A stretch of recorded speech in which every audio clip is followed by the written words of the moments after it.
Nitish Kumar and Chandrababu Naidu ఇద్దరూ లేకపోతే ఈ బిల్లు పాస్ అయ్యేది కాదు ఆల్మోస్ట్. ఎందుకంటే నేరో మార్జిన్‌తోనే బిల్లు పాస్ అయింది. సో వీళ్ళిద్దరి సపోర్ట్ వల్లనే బిల్లు పాస్ అయింది. అట్లాగే జయంత్ చౌదరి కావచ్చు, లోక్ జనశక్తి చిరాగ్ పాస్వాన్ కావచ్చు, వీళ్ళిద్దరు కూడా వెరీ ఇంపార్టెంట్. సో మనకి ఓవైసీ అసదుద్దీన్ ఓవైసీ మాట్లాడేటప్పుడు కూడా వీళ్ళ నలుగురు పేర్లు కంపల్సరీ చెప్పేవాడు. చంద్రబాబు నాయుడు, నితీష్ కుమారు, జయంత్ కుమార్ చౌదరి, తర్వాత లోక్ జనశక్తి చిరాగ్ పాస్వాను, వీళ్ళ పేర్లు ఆయన కంపల్సరీ చెప్తూ వీళ్ళకి సపోర్ట్ చేస్తే మాత్రం వీళ్ళు ముస్లిం ద్రోహులుగా మిగిలిపోతారు అనేది పదే పదే హెచ్చరించాడు. చంద్రబాబు కూడా ముస్లింల సంఘాలు ముందే వార్నింగ్ చేశాయి. చంద్రబాబు ఇచ్చిన ఇఫ్తార్ విందును కూడా బహిష్కరించాయి.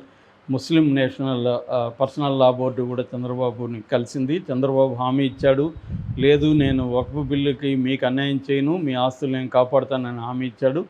అందరూ కూడా నమ్మారు. వాళ్ళు కూడా చంద్రబాబు దీనికి సపోర్ట్ చేయడు, ఎందుకంటే ఆయనకు ముందు నుంచి కూడా ఒక సెక్యులర్ బ్యాక్గ్రౌండ్ ఉంది, ఆయన రాజకీయ అవసరాల కోసం బీజేపీతో కలిసి ఉండొచ్చు కానీ ముస్లింలకి ఆయన ద్రోహం చేయడు అనేది నమ్మారు. ఎందుకంటే 2024లో కూడా ముస్లింలు పెద్ద ఎత్తున ఆయనకు ఓటింగ్ అనేది జరిగింది. దాదాపు ఆయనకి 20 నుంచి 25% ముస్లింలు ఓట్లు వేయడం వల్లనే ఆయనకి హెల్ప్ అయింది.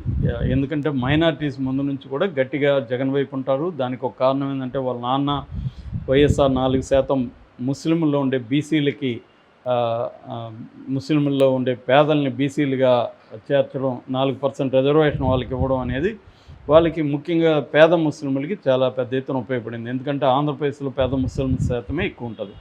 దాదాపు వాళ్ళు ఒక 50-60 లక్షలు ఉంటారు. అంటే ఓటర్స్లో దాదాపు 9 నుంచి 10% ఓట్లు ముస్లింలు ఇవి ఆంధ్రప్రదేశ్లో ఉన్నాయి. సో చంద్రబాబు కూడా వాళ్ళకి అనేక పథకాలు అనౌన్స్ చేశాడు ముస్లింల కోసం.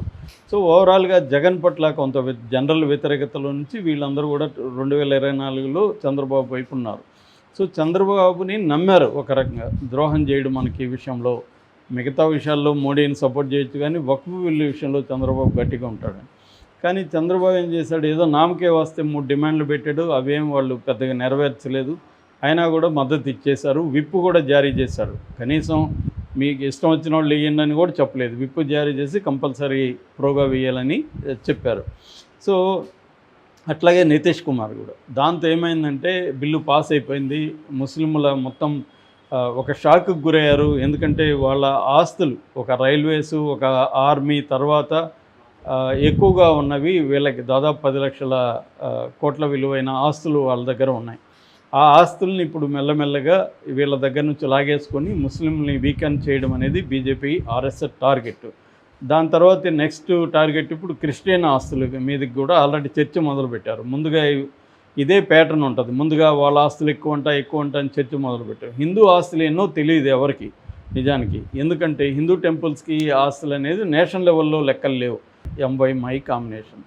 సో దాంతో వాళ్ళు దీన్ని ఉపయోగించుకొని ముస్లింల సెంటిమెంట్ని రగిలించడానికి వాళ్ళు గట్టిగా వాడుకుంటున్నారు ఈ వక్ఫ్ బిల్లు కాన్సెప్ట్ని. కానీ ఆంధ్రప్రదేశ్కి వచ్చేసరికి జగన్ వాళ్ళ పేరుకేమో లోక్సభలో వ్యతిరేకించారు, రాజ్యసభలో కూడా వ్యతిరేకిస్తున్నట్టు ఆయన కూడా సుబ్బారెడ్డి కూడా మాట్లాడారు. ఓవరాల్గా బిల్లుని అయితే వ్యతిరేకించారు. కానీ ఇక్కడ దాన్ని ప్రచారం చేసి చంద్రబాబుకి యాంటీగా గట్టిగా ప్రచారం చేసి ముస్లింలకి అండగా నిలబడాలనే ఇది ధైర్యం చేయలేకపోతుంది. ఎందుకంటే అలా చేస్తే తనని క్రిస్టియన్స్ కొంత వ్యతిరేకత వచ్చే అవకాశం ఉంది, హిందువుల్లో వ్యతిరేకత వచ్చే అవకాశం ఉందని జగన్ ఏం చేస్తున్నారంటే ఆల్మోస్ట్ సైలెంట్గా ఉంటున్నారు. ఏదో నామకే వస్తే వ్యతిరేకించామని చెప్తున్నారు. ఒక పక్క తెలుగుదేశం అబద్ధాలని ప్రచారం చేస్తుంది.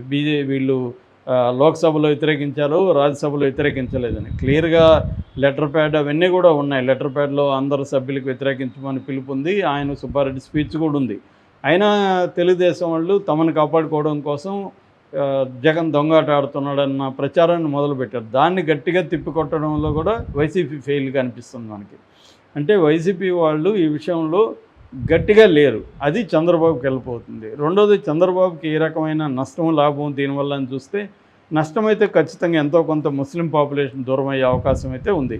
ఇప్పుడు వాజిద్ ఖాన్ అని ఎంపీ కేసినేని నానికి అనుచరుడుగా ఉంటున్న వాజిద్ ఖాన్ రిజైన్ చేశాడు. దీనికి నిరసనగా ఇంకొంతమంది కూడా ముస్లిం నాయకులు తెలుగుదేశంలో నుంచి బయటికి వెళ్ళిపోయే అవకాశాలు కనిపిస్తున్నాయి.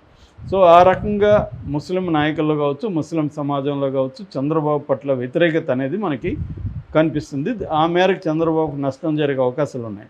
అయితే దీనివల్ల చంద్రబాబుకు లాభం కూడా ఉంది. లాభం ఏంటంటే ఒకటి మోడీకి ముస్లింల ఓట్లు వదులుకోవడానికైనా సిద్ధమయ్యి చంద్రబాబు మోడీకి సపోర్ట్ చేశాడు కాబట్టి మోడీ కూడా అది గుర్తుపెట్టుకొని చంద్రబాబు అడిగిన వరాలు ఇచ్చే అవకాశం ఉంది. ఒకటి రాష్ట్ర అభివృద్ధికి సంబంధించిన ఫండ్స్ని కొంత తెచ్చుకోగలగడం అనేది చంద్రబాబుకి కుదరచ్చు.